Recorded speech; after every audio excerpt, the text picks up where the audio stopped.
Hi guys, and welcome to part 2 of my review for the JOYODIO Shine. And straight away we are greeted with the graphs for all of the five, let's say, standard settings that they provide out of the 16, which is the pop, the classical, the R&B and rock, hi-fi, and standard setting. I think I'm going to actually take away all of them except for the standard, so we see where we start off. Okay, so this is the standard setting. Keep in mind, I tried and did my absolute best to guarantee that the peak at 8K was obtained.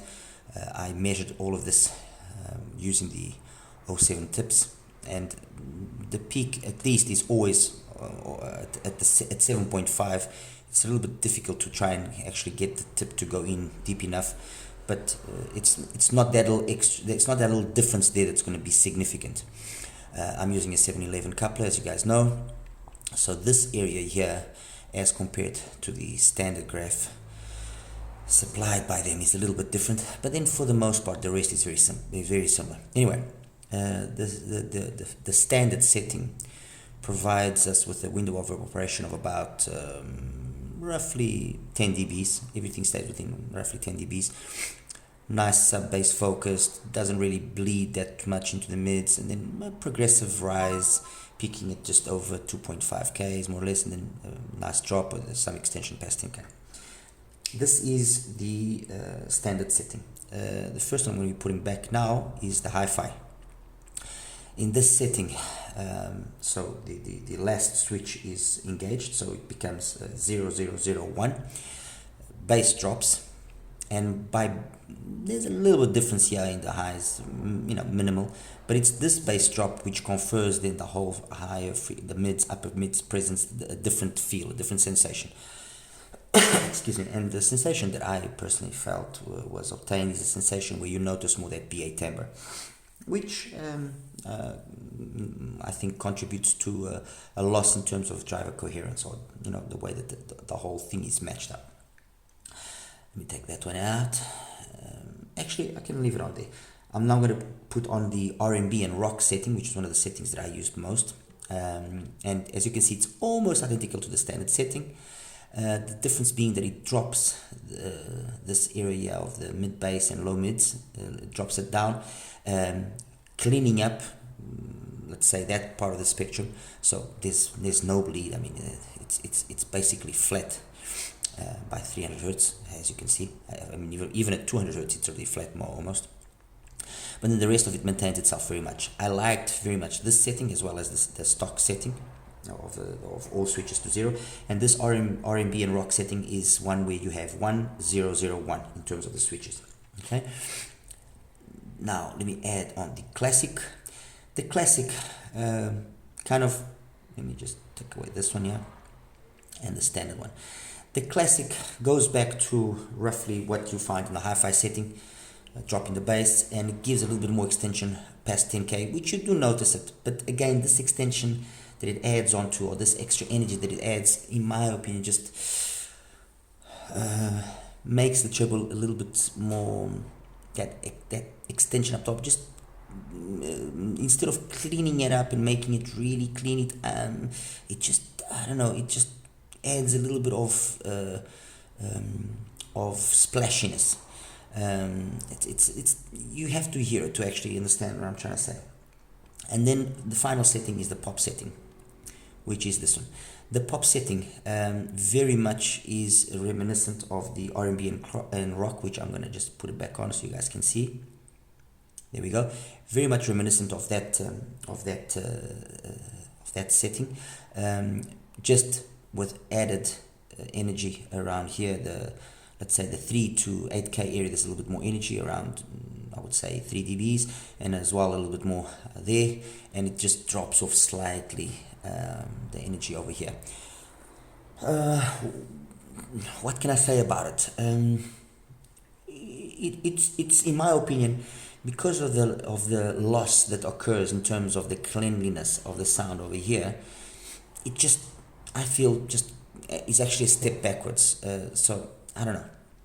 The other setting that I actually also used, and I'll just show it to you quickly, is a setting where, where is it? Where did I put it? Yeah, here we are.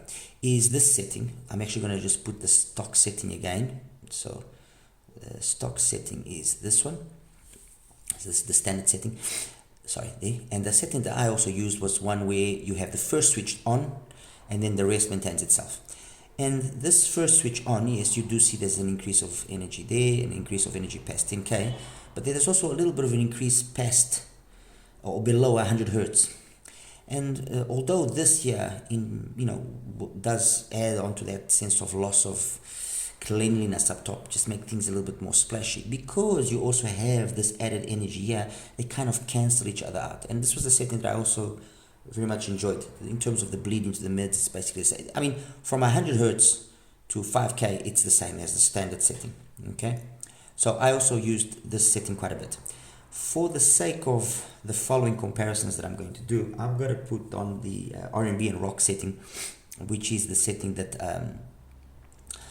I ended up doing most of my listening to.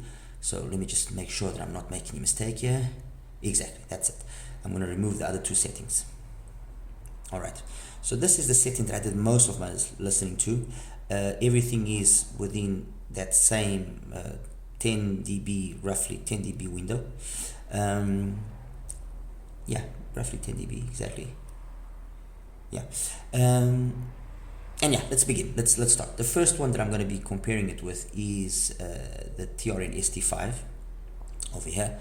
And the TRN ST5, yes, straight away you notice that it's got a way more mid bass as compared to this setting. But for example, just for this so that you see, if I actually put the standard setting, the difference is not as significant. It's still got more, but it's not as significant. So loads more mid bass, so there's a little bit more impact, which is very, very much noticeable. Not only the fact that it's a 10mm driver, but it's very noticeable.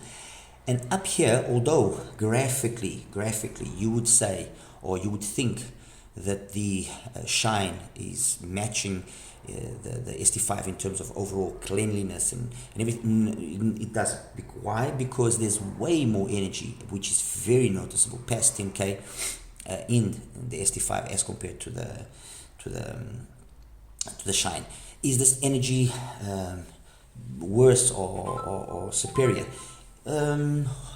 It's you notice that it does mess up the driver coherence in the ST5. Yes, you do notice it, but the reality is it does convey a more sense of air, of spaciousness. Again, is this air of spaciousness and 3D, or if you want to call it a genuine, or is it a forced sensation? It's probably a forced sensation. It's probably the fact that it's tuned this way that makes you get this perception. It's not really there, and it's down to what you actually will prefer. One thing is for sure, there's no sibilance that I think is sufficient to be noted by me, and overall the sound of the ST5 is a nice sound.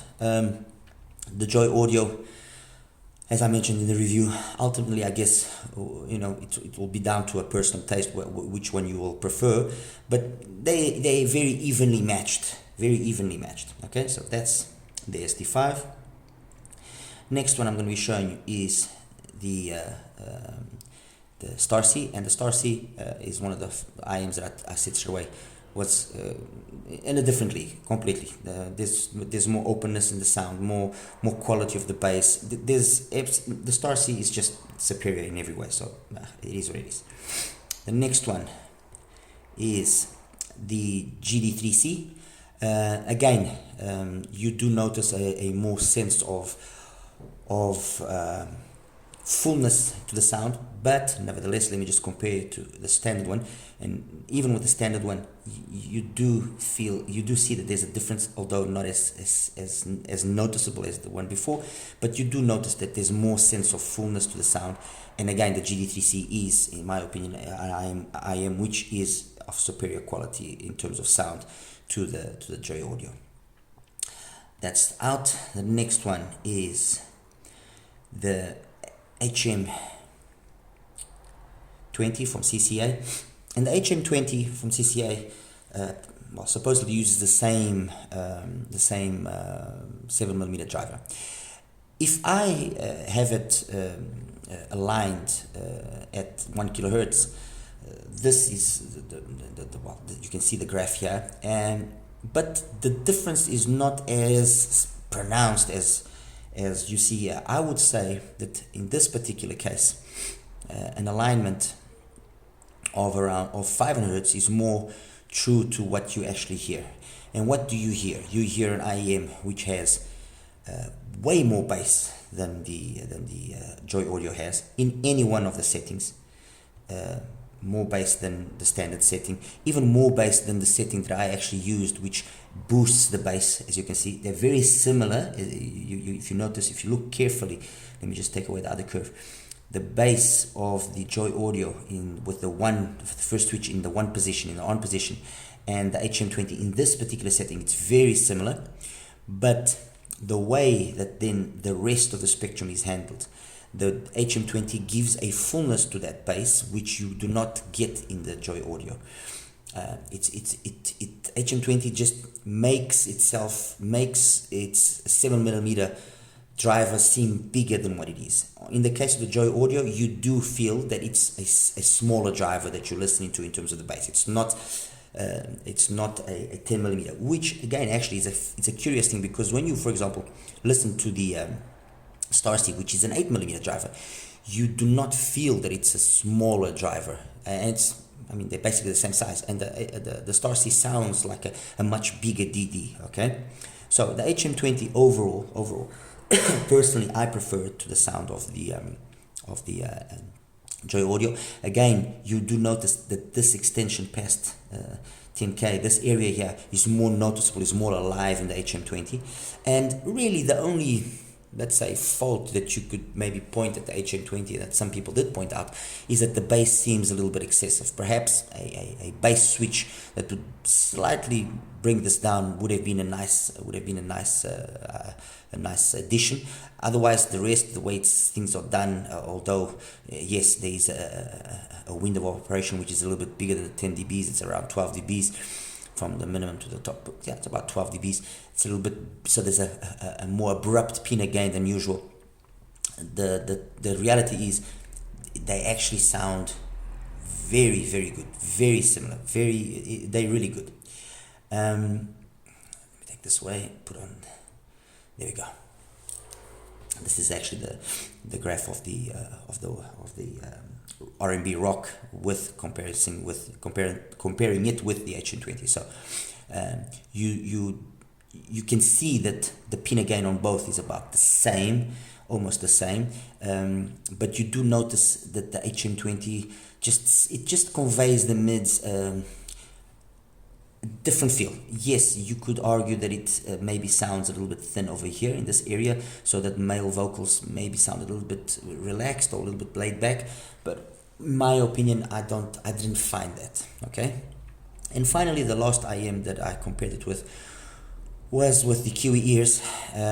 Again, if I do the alignment at 1K, this is the result.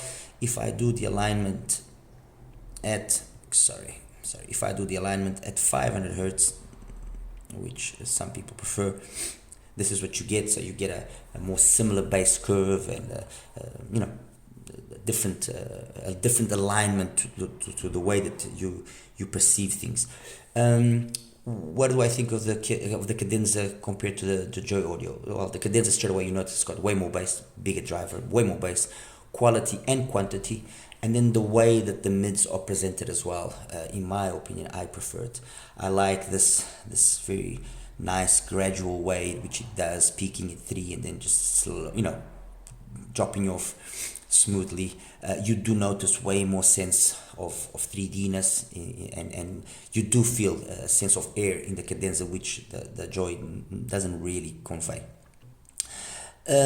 Just so that I don't have the skeptic saying, oh, but you aligned it at 1K and you shouldn't have aligned it at 1K, you should have aligned it at 500 hertz and so on and so forth. Well, I'm going to do that now for you so that you guys can see that yes, there are differences, but the differences are not as much as perhaps they would like you to believe that they exist. So let me start by aligning here the standard one with the hi-fi at 500 hertz.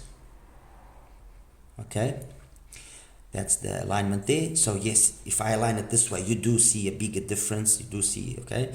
If I take the next setting, which is the classic, let me align it as well. 500 hertz, there you go. Pop. It's already there, basically. Yeah, it's already there. And there's one more missing, number 22, which is the hi-fi, which is also, it's also aligned there. There you go, it's aligned. So that's it. These are all the graphs of the JOYODIO aligned at 500 hertz instead of 1 kilohertz. And yes, you do see differences, graphically at least. These differences obviously occur because of the different sensitivity rates that the IEMs, or that the IEM, sorry, has as you turn on the switches, because that introduces more resistance or less resistance to the circuit. But when you're actually listening to it, you don't really notice that big of a difference. The difference that you do notice in this whole area here is a difference that's down to the fact that the bass reduces its output, and significantly. I mean, we're talking about differences of 73 to 80 of 7 dB. So this is a significant difference in terms of the bass output, and that is definitely very noticeable, definitely very significant, and that affects the whole upper end and how it's conveyed. Again, keep in mind, this is with an alignment at 500 hertz, with an alignment at 1 kilohertz, which I personally think is more true to what you actually hear, although there are some cases, like I just showed you, the differences are so significant that an alignment at 500 hertz will make more sense. The difference that you actually hear when you are going through the different settings is not as pronounced as what you would think it is here on the graph. I mean, for example, if we take just the blue, okay, and the purple one, so we're talking about the setting of the blue is the standard, okay, and the setting of the purple, which is the pop. When you actually listen to the two settings, what you do notice is, yes, the standard is the standard, which is the blue line here. You do notice the standard is darker sounding. Yes, it's darker sounding. But that darkness that it has is, in my opinion, more perceived to the fact that you've lost this mid bass here, okay, than really this changing. What you do perceive does change is perhaps a little bit this area here, and it changes by the fact that the treble and the presence area becomes a little bit, as I said, splashy. Okay, that's my opinion and my perception that I get when I'm listening to it. But it's not a radical difference. I mean, the reality is this: the fact that they've been able to, put switches in the IM at this price range, and the switches are actually doing something as opposed to many other IMs where the switches are absolutely doing nothing, is already commendable in its own. Does the usage of the switches and the various options that you have really mean a radical improvement of the sound? I'm going to leave that to the criteria of each one. Some will probably like the more brighter presentation and will prefer a setting like the pop. But as I mentioned, in my opinion, that comes at a cost of a loss of overall quality and a loss of, above all, coherence between the drivers. You do start feeling that you have BAs and a DD over there, and you do start feeling that BA timbre. I personally prefer that feeling of everything being one driver, coming across as one driver. Anyway, guys, I hope that my explanation was good enough for people to understand and get a perception of what the Joy Audio is about. And yeah, I'll see you in the next one. Any questions you guys might have, please feel free to ask. Thank you. Take care.